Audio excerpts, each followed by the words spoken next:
Recently, Dolphin had a major update, but unfortunately, there wasn't much interest. At least not from my fellow content creators on YouTube. And that's strange because the emulator has a huge community on PC and Android, so you would think that people would want to watch a video like this. And yet, my instincts are telling me that it probably won't do as well as my recent PCSX2 video. Still, there were plenty of awesome exclusives on the Gamecube and Wii, so I'm sure this video will be worth watching.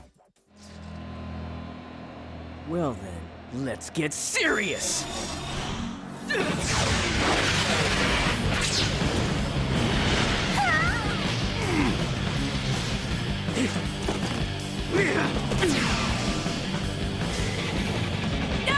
Crystal Bearers is an action RPG and diverges quite heavily from its GameCube predecessors, featuring real-time combat and free roam exploration.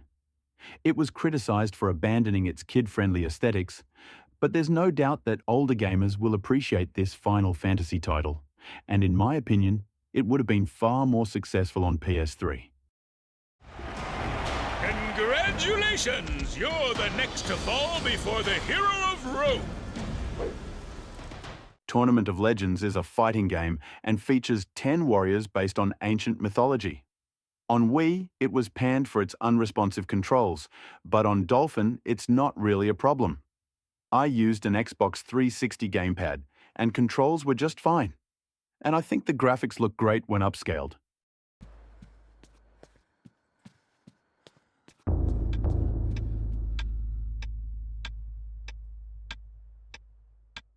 As far as I know, Eternal Darkness was the only horror game ever published by Nintendo. And the developers went all in on the scare factor, often breaking the fourth wall to try and break the player's composure.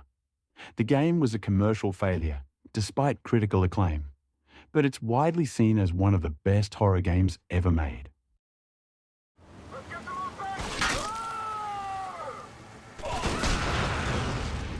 Nicely done. Now let's find the control room. There were 2 games in the Conduit series, and both ran on an engine specifically made for the Wii. And it managed to extract every bit of power from the console, because these games are some of the most attractive you'll ever see, especially when upscaled on Dolphin. Motion controls aren't the best, however, but using a mouse and keyboard can overcome these limitations. Who's there?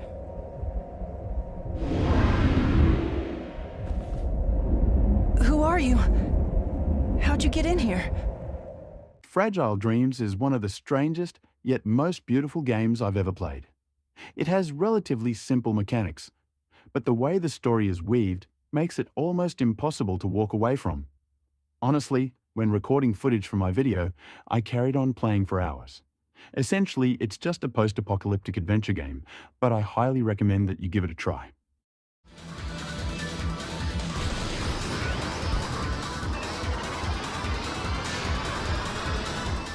F-Zero GX runs on a modified engine used in the Super Monkey Ball series. It's a high-octane racing game that tests the player's reflexes with increasing difficulty as you progress through tournaments.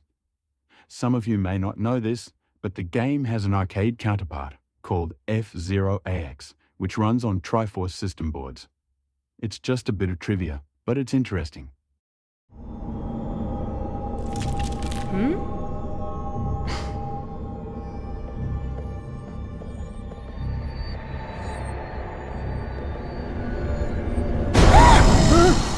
The last story was written and directed by the same person who created the Final Fantasy series. It's a role-playing game with live combat mechanics, unlike most JRPGs, which still relied on turn-based combat at the time. Initially, it was planned for the Japanese market only, but Nintendo realized that it could have a wider appeal in Western countries.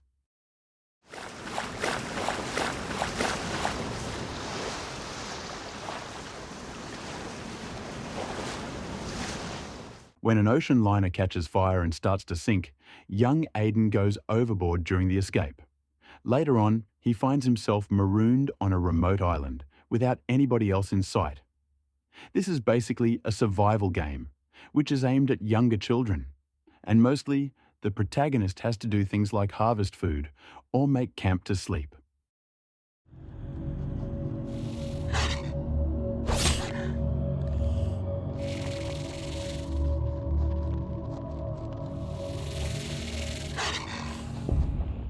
I have severe arachnophobia, which made my playthrough of deadly creatures very triggering. Nevertheless, I think it's a unique experience given that you don't get to play as animals in many games. Anyway, THQ Nordic has acquired the distribution rights and has expressed interest in publishing the game on modern platforms. We'll wait and see what happens.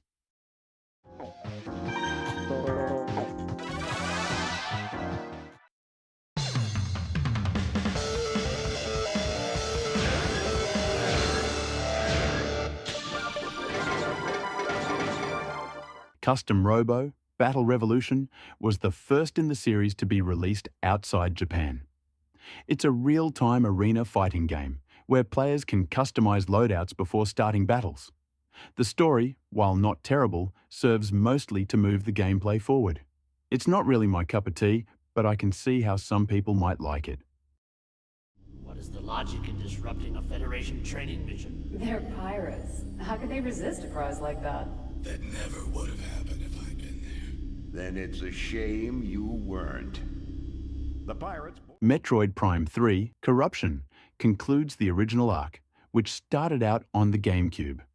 In the story, Samus tries to confront her dark doppelganger, but also works to prevent an infection from spreading to other planets. It was re-released as part of the Metroid Prime trilogy. This is one of the best reviewed games on the Wii. We'll have all once we're on the ground. Work together, watch each other's backs, and remember, there's only the team. Hooah!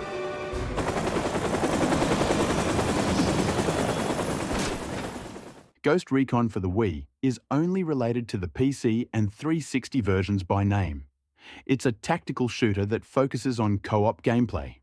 You can either team up with a bot companion or play multiplayer with another person.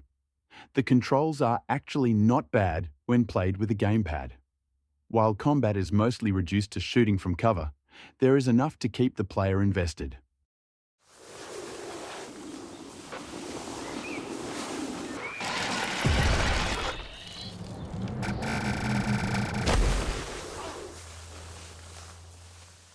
The SSX series peaked on the 6th generations of consoles, but at least Blur tried to replicate their success on the Wii. I'd say the controls hold it back a bit. You can sort of play it with a gamepad, but it's not ideal. If you have a nunchuck and a Wii remote, that would be the better option.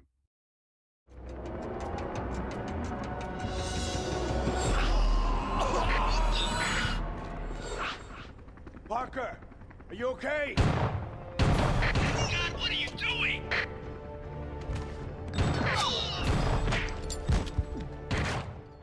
Geist is a first-person action game, where you, as the protagonist, has been turned into a spirit being.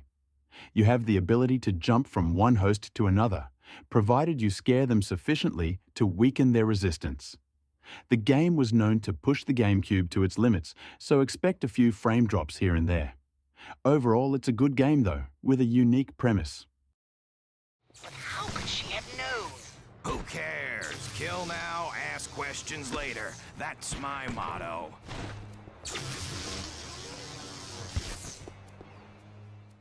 Big Willy Unleashed takes place after the events of Destroy All Humans 2, and before Path of Furon.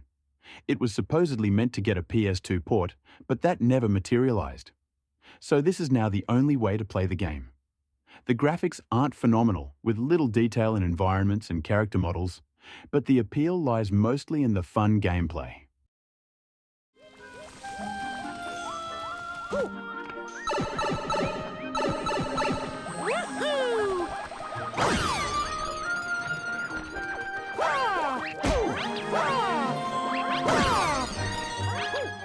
Unlike the first Mario Galaxy, which was re-released on Switch in the 3D All-Stars collection, the sequel was sadly left out, meaning that Dolphin is still the best way to play this wonderful platformer.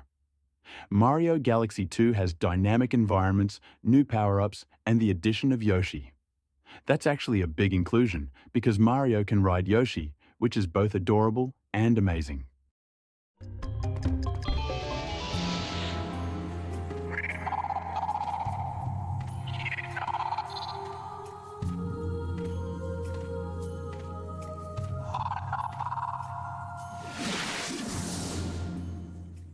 This was Rare's last game for Nintendo, before being acquired by Microsoft.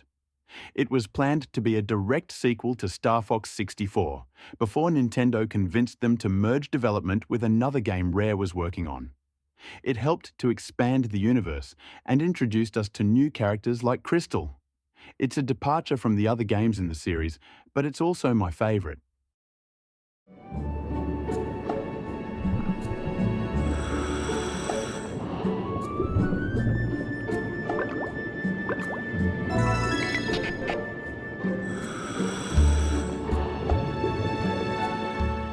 Endless Ocean is a scuba diving adventure game, and after playing it, I realized just how similar it is to Dave the Diver. In both games, you need to harvest fish and try to make money from your efforts. It's clear that Dave the Diver took inspiration from Endless Ocean. In any case, the game does have an overarching story, and it's actually interesting. Elena!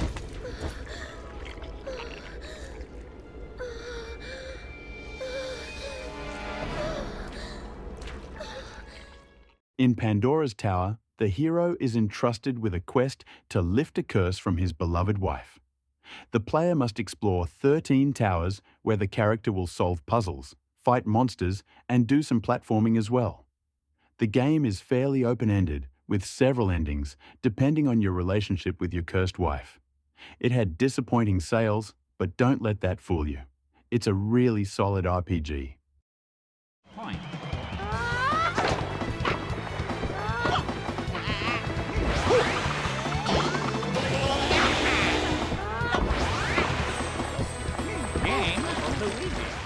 Power Tennis incorporates multiple characters, themes, and locations from the Mario series. Every playable character has a unique power shot, and some tennis courts have gimmicks to them, which helps to keep things interesting. But if you get bored with just playing normally, there are several mini-games to add longevity to the experience. Foolish boy. You truly intend to challenge us? Hand her over or die. Your choice.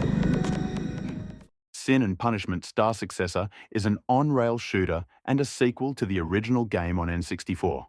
It plays off several decades after the events of the first game. Gameplay is very frenetic, requiring timely reflexes and accurate aim from the playable character. It's certainly a lot of fun, and easily one of the best on-rail shooters you will ever play. Sideswipe! We're here to help!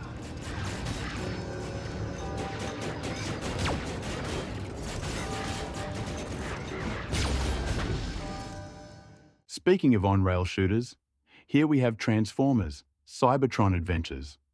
Until doing research for this video, I had never even heard of this game. It looks good, and I like the driving sections between combat, but this isn't the franchise you want to play as an on-rail shooter. Too often, I felt led by the nose, and it takes away my freedom.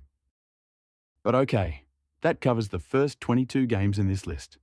I'll stay quiet from now on and just show you the rest on a faster rotation. Use this!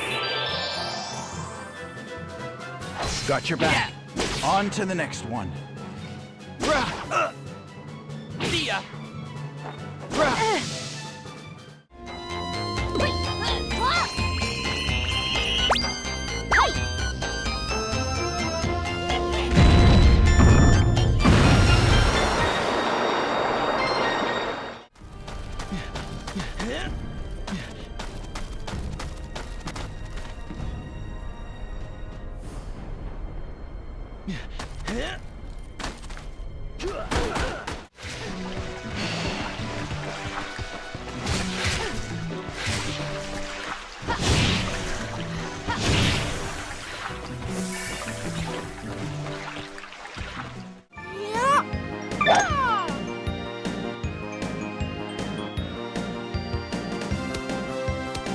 Chip in.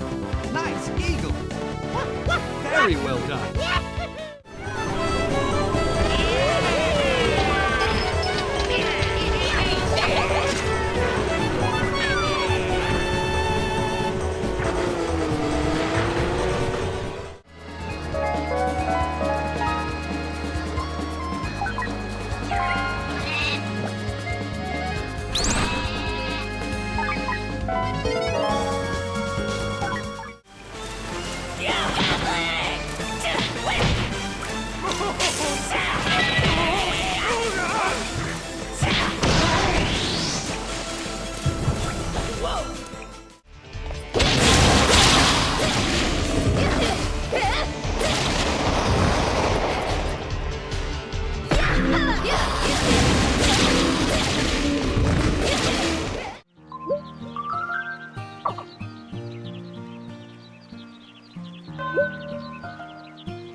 Sonic, swing your sword.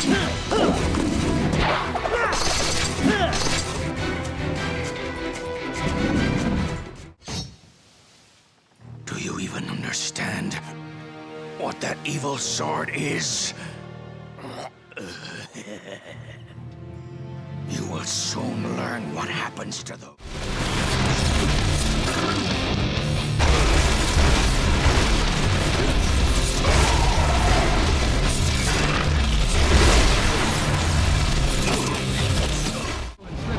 Take the left side. Crystal and Fox, hit the right. Everyone strike, now! All right! Hit them hard and don't hold back!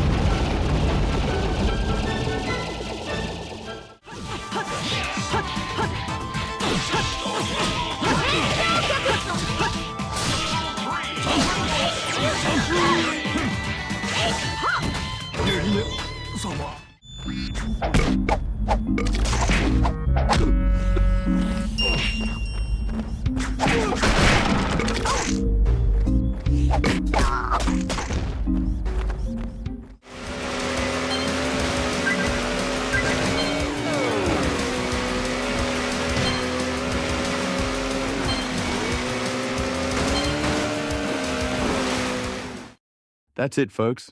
If you found my video useful, please remember to give a like. It really helps with the algorithm. Thanks for watching and have a nice day.